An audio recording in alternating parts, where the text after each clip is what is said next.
Hello good morning everyone. આજે નવો subject આપણે સ્ટાર્ટ કરીએ છીએ ફાઇનાન્સિયલ અકાઉન્ટ. ફાઇનાન્સિયલ અકાઉન્ટમાં ટોટલ 4 યુનિટ છે.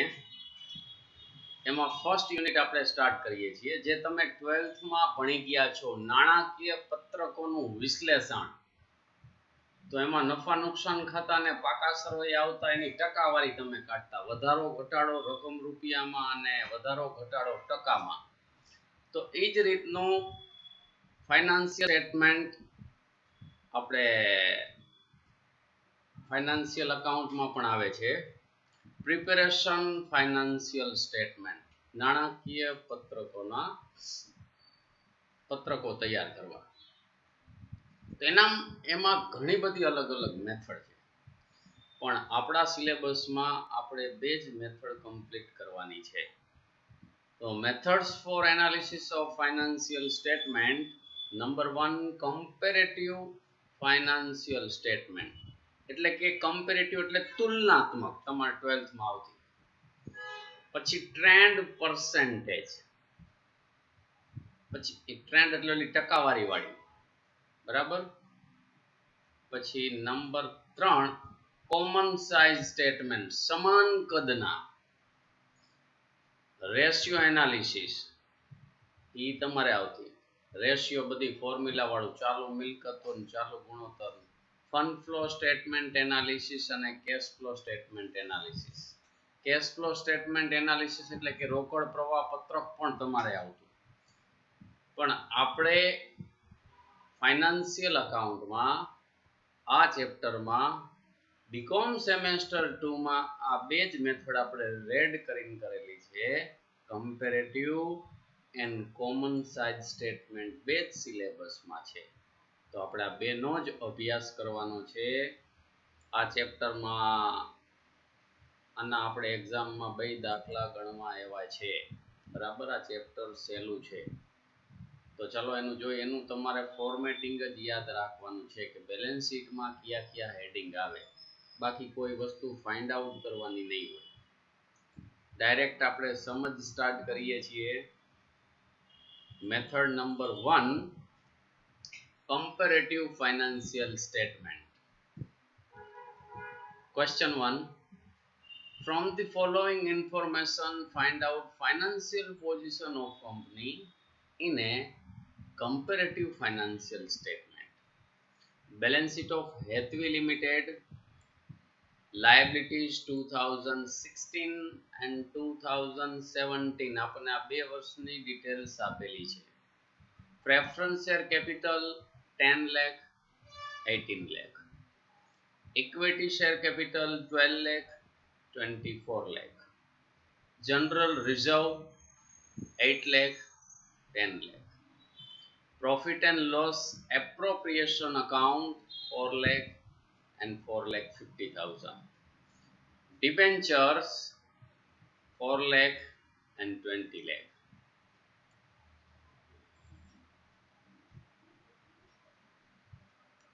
Bills payable 1 lakh 60,000 and 2 lakh. Outstanding expenses 40,000 and 50,000. Total of balance sheet in liability side 40 lakh and 79 lakh. Assets, fixed assets, gross value 36 lakh and 80 lakh, less accumulated depreciation 16 lakh and 30 lakh. So net value is equal to 20 lakh and 50 lakh. Investment 6 lakh 4 lakh. Current assets in which bills receivable 4 lakh and 7 lakh. Stock 8 lakh 12 lakh. Cash balance 2 lakh and 6 lakh. Total of balance sheet 40 lakh and 79 lakh. આટલી આપણને details આપેલી છે. તો આના ઉપરથી આપણે comparative statement balance sheet આપણે prepare કરવાનું છે. તો આપણે હેડિંગમાં લખ્યું, જો પહેલા જેટલું કન્ટેન્ટ કહું એટલું તમારે લખી નાખવાનું. Comparative balance sheet of Hathway limited particular આપણને જે યર આપેલા છે ફર્સ્ટ બે કોલમ આપણે એના તૈયાર કરીએ 2016 and 2017 increase or decrease રૂપીસમાં and increase or decrease percentageમાં આટલા આપણે કોલમ તૈયાર કરવાના થાય. તો પહેલા જ છે ને આ પર્ટિક્યુલર ની જેટલી ડિટેલ છે ને આખી બેલેન્સ શીટ ની આ લખી નાખવાની એક્ઝામ માં. બરાબર છે. પહેલું જે હેડિંગ લખવાનું લાયબિલિટીઝ અથવા ઇક્વિટી એન્ડ લાયબિલિટીઝ એવું લખો તો બી ચાલે.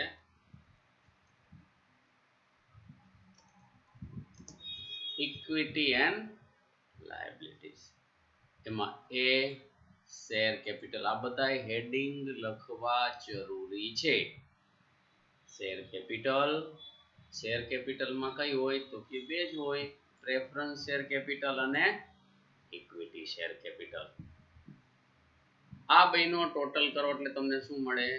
ટોટલ શેર કેપિટલ એ. ચાલો આ એ સેક્શન લખી નાખો, એમાં આપણે ડિટેલ્સ પર દઈશું. ચાલો સિક્વન્સમાં લેતા જાય. આ બે એન્ટ્રી આપણે લખી નાખી, આની અમાઉન્ટ પણ લખી નાખવાની છે. ફર્સ્ટ જે બે કોલમ છે એમાં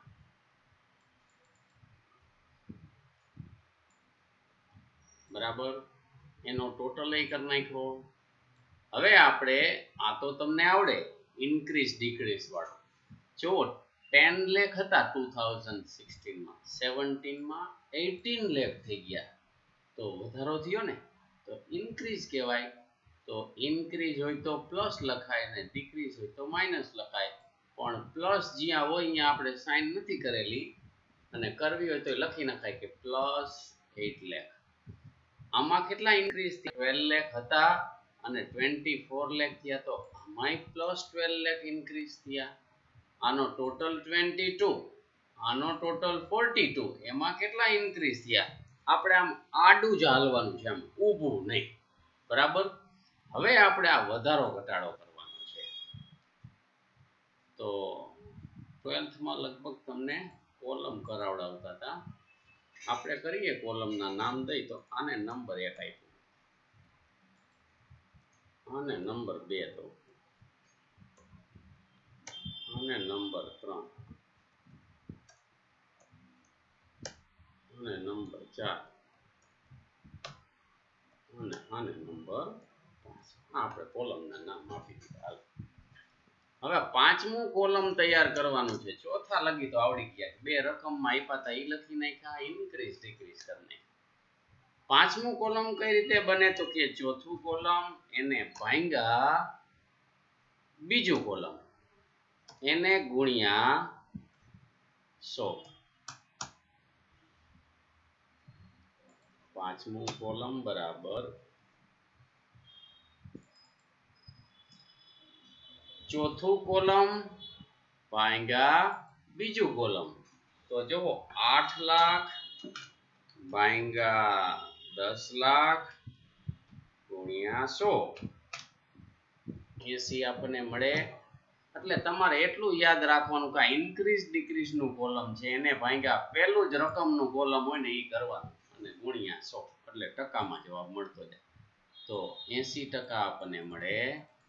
પછી બીજું તમે જો તો 12 લાખ ભાંગ્યા 12 લાખ ગુણ્યા 100 એટલે પ્લસ 100%. આમ ઊભું નહીં કરવાનું હો ક્યારે, ટોટલ મેળે ક્યારે નહીં આવે, આમ આડું જ હાલવાનું કે 20 લાખ ભાંગ્યા 22 લાખ ગુણ્યા 100 એટલે 90.90. આમ આડી જ ટકાવારી કાઢવાની, આમ ઊભા ટોટલ કરવાના નથી. ચાલો પછી આવે છે વિગતમાં આપણે રકમમાં જોઈ તો જો જનરલ રિઝર્વ અને P&L એકાઉન્ટ અને રિઝર્વ અને બરાબર અને રિઝર્વ અને સરપ્લસમાં લખાય. તો B general reserve and profit and loss appropriation account એની આપણને ક્વેશ્ચનમાં આપી છે 8 lakh 10 lakh and 4 lakh and 450 balance લખી નાખી. તો આમાં કેટલું ઇન્ક્રીઝ થયું તો કે +2 લાખ આમાં કેટલું ઇન્ક્રીઝ થયું +50,000. તો ટકાવારી હવે તમને આવડતી હોવી જોઈએ. 2 લાખ ભાગ્યા 8 લાખ ગુણ્યા 100 એટલે 25%. 50,000 ભાગ્યા 4 લાખ ગુણ્યા 100 એટલે 12.50.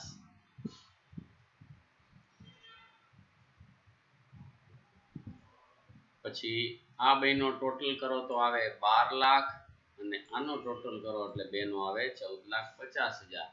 તો આ બેનું જોવાનું 12 લાખ માંથી 14,50 થયા તો ઇન્ક્રીઝ કેટલા થયા 250. તો વળી પાછી ટકાવારી કાઢવી તો 2,50,000 ભાગ્યા 12 લાખ ગુણ્યા 100 એટલે 20.83. કદાચ ક્યાંક મારે ભૂલથી ટકાવારીમાં ક્યાંક આડાઅવળા એકાદ બે પોઈન્ટ લેવાઈ ગયા, તમે વ્યવસ્થિત કેલ્ક્યુલેટરમાં કરતા જાજો, બરાબર. અને છેલ્લે પોઈન્ટમાં બે આપણે લેવાના છે પોઈન્ટ, પછી એના પછીના બે આંકડા જોઈ લેવાના. 50 થી વધારે હોય તો વધારી દેવાના. એટલે કદાચ ક્યાંક મારે આમાં હોય મિસ્ટેક તો તમારે કરેક્શન કરી નાખવાનું. હવે તમે જુઓ તો owners fund is equal to A plus B, માલિકીના ભંડોળ. તો આ A નો ટોટલ હતો 22 લાખ અને આ 12 લાખ B નો ટોટલ હતો. આ બેનો ટોટલ કરો તો કેટલા થાય 34 લાખ. અહીંયા 42 લાખ છે, અહીંયા 1450 છે, એનો ટોટલ કરો તો 5650. 34 માંથી 5650 થયા કેટલો ઇન્ક્રીઝ થયો 22,50,000 divided by 34 lakh into 100 એટલે 66.17. અહીંયા પ્લસ આપણે કરી નાખી, અહીંયા પ્લસ કરી. પછી સી આવ્યું લોંગ ટર્મ લોન. તો લોંગ ટર્મ લોનમાં ક્વેશ્ચનમાં તમે જુઓ તો એક જ વસ્તુ આપેલી છે ડિબેન્ચર. જો કાંઈ બેંક લોન આપી હોય તો એ ત્યાં લખાય. તો ડિબેન્ચર છે 4 લાખ એન્ડ 20 લાખ. તો ઇન્ક્રીઝ થયા 16 લાખ. એક જ વસ્તુ છે, આપણે લખી નાખ્યું ટોટલ ડેટ 4 લાખ 20 લાખ 16 લાખ. તો 16 લાખ ભાગ્યા 4 લાખ ગુણ્યા 100 એટલે 400. બરાબર. આની ટકાવારી આપણે કાઢી તો 400 થશે. પછી D current liability and provision. તો બાકીની બધી અહીં લખી નાખવાની છે. Bills payable, outstanding expense. તો 1,60,000 and 2 lakh તો પ્લસ 40,000, પરસેન્ટેજ કાઢો તો 25. 40,000 50,000 તો પ્લસ 10,000, પરસેન્ટેજ કાઢો તો 25. ટોટલ લાયબિલિટી કરો તો આ બેનો ટોટલ 2 લાખ, આનો ટોટલ 2,50,000. તો 2 લાખ માંથી 250 થયા તો ઇન્ક્રીઝ થયા 50,000, પરસેન્ટેજમાં 25. આ આપણી લાયબિલિટી સાઈડ કમ્પ્લીટ થઈ. તો એવી જ રીતે આપણે એસેટ સાઈડ કરવાની છે. એસેટ્સમાં ફિક્સ્ડ એસેટ્સ ગ્રોસ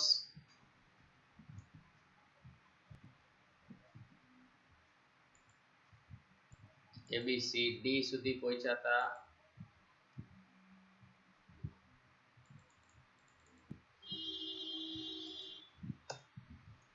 ચાલો ડી થઈ ગયો એટલે જો અહીં ટોટલ લાયબિલિટી કરી નાખવાની A plus B plus C plus D.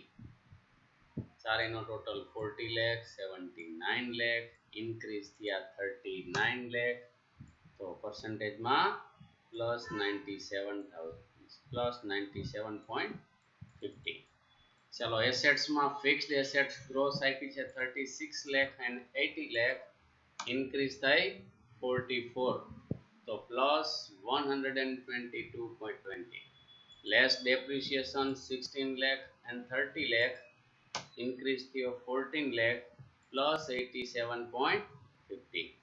તો આમાંથી આ લેસ કરવાના છે તો 20 lakh, આમાંથી આ લેસ કરો તો 50 lakh, ઇન્ક્રીઝ થઈ ફિક્સ્ડ એસેટ્સ 30 lakh તો પ્લસ 150. વળી પાછું એકવાર કહી દઉં 30 લાખ ભાગ્યા 20 લાખ ગુણ્યા 100 એટલે 150. બરાબર. બીજું આવે હેડિંગ ઇન્વેસ્ટમેન્ટ. તો એમાં ઇન્વેસ્ટમેન્ટ આપેલા છે 6 લાખ 4 લાખ, ડિક્રીઝ થયા તો -2 લાખ તો -33.33. ઇન્વેસ્ટમેન્ટમાં એક જ એન્ટ્રી છે તો એનો ટોટલ કરી નાખવાનો, એટલો ને એટલો ટોટલ આવે, total investment into bracket F. G current liability બાકીની લખી નાખવાની, bills receivable, stock and cash and bank. બરાબર, તો 4 લાખ 7 લાખ પ્લસ 3 લાખ તો plus 75, 8 lakh 12 lakh plus 4 lakh is equal to plus 50, 2 lakh 6 lakh plus 4 lakh is equal to 200. આ ત્રણેયનો total કરો તો 14 lakh, આ ત્રણનો ટોટલ કરો તો 25 lakh. તો ઇન્ક્રીઝ કેટલા થયા ભાઈ? 14 lakh માંથી 25 lakh થઈ ગયા, તો 11 lakh પરસેન્ટેજમાં કાઢો તો 78.57. So total assets is equal to E plus F plus G. 40 lakh, 79 lakh, increase 39 lakh plus 97.50. Liability નો અને assets નો total સરખો જ આવવો જોઈએ. જો અહીંયા એ છે. બરાબર, તો આ દાખલો છે છેલ્લો પડે કારણ કે આમાં બીજું કાંઈ ફાઇન્ડ કરવાનું ન હોય, ખાલી પર્સન્ટેજ કાઢવાના છે. ચાલો એનાલિસિસ કરી નાખી. જો આ એકના મેં અહીંયા એક્ઝામ્પલ બતાવેલું છે, પર્સન્ટેજ કઈ રીતે નીકળે. 10 લાખે 8 લાખ તો 100 એ કેટલા? તો 8 લાખ ગુણ્યા 100 ભાગ્યા 10 લાખ. પણ મેં તમને ઓલું કોલમમાં શીખડાયું એમ, વધારો થયો છે એને ભાગ્યા પેલું રકમનું કોલમ આપ્યું હોય. બરાબર, અહીંયા બે એક્ઝામ્પલ આપ્યા છે તો એ છતાં જોઈ લેજો. એનાલિસિસ એન્ડ ઇન્ટરપ્રિટેશન, આના ઉપરથી એનાલિસિસ કરવાનું. કોઈ પણ 3-4 પોઈન્ટ લખી નાખવાના, પણ મેઇન પોઈન્ટ ક્યાં કહેવાય? કંપનીની ફિક્સ્ડ એસેટ્સ છે, પછી શેર કેપિટલ છે, અને કાંઈ મેજર ચેન્જીસ થયા હોય ને એવા પોઈન્ટ વધારે લઈ લેવા. બાકી તમે મેં લખ્યા છે એના સિવાયના પણ 1-2 પોઈન્ટ લખી શકો એનાલિસિસ પર. બરાબર, 2017 માં fixed assets increase by 150% as compare to 2016. તો જુઓ તમે, ફિક્સ્ડ એસેટ્સમાં 150% નો વધારો થયો છે 16 ની સરખામણીમાં 2017 માં. જો આ 150% નો વધારો થયો. એક પોઈન્ટ ઈ લખ્યો. બીજો, in the year 2017 equity and preference share capital increased by 80% and 100% as compared to 2016.